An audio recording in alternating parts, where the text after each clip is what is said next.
Verben mit Dativ. In dem heutigen Video erkläre ich dir die Verben mit Dativ, die sogenannte Dativergänzung. Ich zeige dir, welche Verben immer den Dativ benutzen und was du hier auch vor allem bei der Wortstellung beachten musst.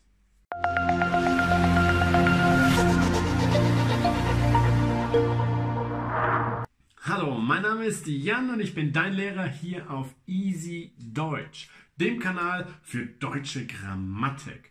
Heute geht es um die Verben mit Dativ, also die Verben mit einer Dativergänzung. Du weißt ja sicher schon, die meisten Verben nutzen immer den Akkusativ zusammen mit dem Subjekt. Die Verben mit Dativ, die mögen den Akkusativ nicht so richtig. Die benutzen für ihr direktes Objekt immer den Dativ. Einfach nur, weil die Verben das so möchten. Welche Verben das sind und wie genau das funktioniert und was passiert, wenn du da noch eine Präposition dazwischen schiebst, das zeige ich dir jetzt mit der Hilfe von meinem E-Book. So, schauen wir uns jetzt hier ein Beispiel für ein Verb mit einer Dativergänzung an. Wem antwortet sie? Sie antwortet ihrem Vater. Antworten nutzt den Dativ, genauso wie zum Beispiel helfen.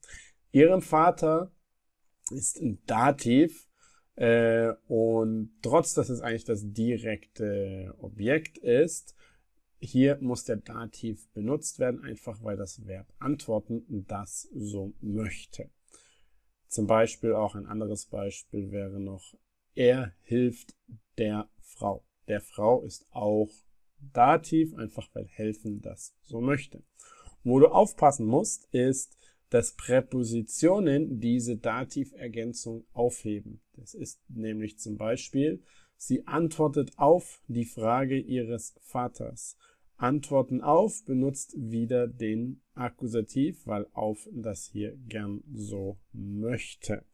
Und dann ist es hier auch kein Dativ mehr. Deswegen immer darauf achten, sobald eine Präposition hier steht, ist die Regel des Verbs ungültig. Also wenn das Verb Nominativ, Akkusativ, Dativ oder Genitiv möchte, ist das egal, sobald eine Präposition da steht, denn die Präposition sagt dir immer, welchen Fall du benutzen musst und häufig bildet sie dann auch ihre eigene sogenannte präpositionale Ergänzung. Dazu gibt es demnächst noch ein eigenes Video, was ich dir hier natürlich auch verlinken werde, sobald es fertig ist. Was ich dir für die Dativergänzung empfehlen kann, ist, dass du sie auswendig lernst. Es sind nicht super viele, es sind erstaunlich wenige Verben, die das machen. Eine Liste findest du auf meiner Website www.easy-deutsch.de/listen. Habe ich hier auch in der Videobeschreibung für dich verlinkt. Und eine vollständige Liste mit wirklich allen Verben findest du in meiner Listensammlung, die ich dir hier auch verlinken werde. Hier nochmal ein paar Beispiele. Die Frau hilft dem Mann. Ich glaube meinem Vater und die Hose passt mir nicht. Es gibt keine allgemeine Regel, welches Verb das tut.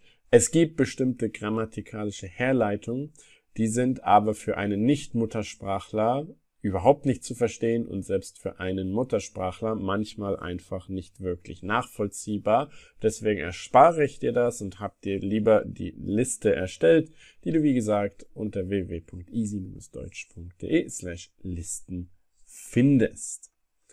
Schauen wir uns jetzt noch schnell die Wortstellung an. Die entspricht genauso der wie bei den Akkusativergänzungen. Wenn das Verb an der zweiten Stelle steht, dann musst du immer aufpassen. Es muss nicht zwingend das Subjekt in Position 1 stehen. Es kann auch alles andere dort stehen, wie zum Beispiel die Dativergänzung. Ich glaube meinem Vater ist genauso richtig wie meinem Vater glaube ich. Ganz wichtig ist aber, dass wenn das Verb nicht an Position 2, sondern an Position 1 steht, muss das Subjekt immer vor dem Dativobjekt stehen. Also hier, das ist wichtig. Wenn das Verb hier vorne steht, dann kommt als erstes das Subjekt und dann der Rest.